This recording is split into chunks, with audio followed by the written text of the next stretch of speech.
روس نے گزشتہ رات 39 یوکرینی ڈرونز کو تباہ کر دیا، جبکہ یوکرین کے ڈرون حملے کے بعد روس کا ڈون نامی دریا کا پل عارضی طور پر ٹریفک کے لیے معطل کر دیا گیا۔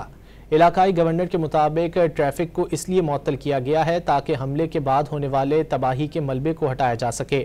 تفصیلات کے مطابق ملبہ ہٹانے کے بعد ٹریفک کو بحال کر دیا جائے گا۔ ڈون نامی دریا یورپ کا 5واں طویل ترین دریا ہے۔ دوسری جانب روسی خبر رساں ایجنسی کے مطابق روس نے گزشتہ رات 39 یوکرینی ڈرونز کو کامیابی سے تباہ کر دیا۔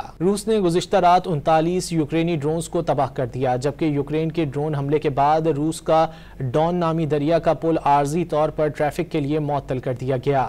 علاقائی گورنر کے مطابق ٹریفک کو اس لیے معطل کیا گیا ہے تاکہ حملے کے بعد ہونے والے تباہی کے ملبے کو ہٹایا جا سکے۔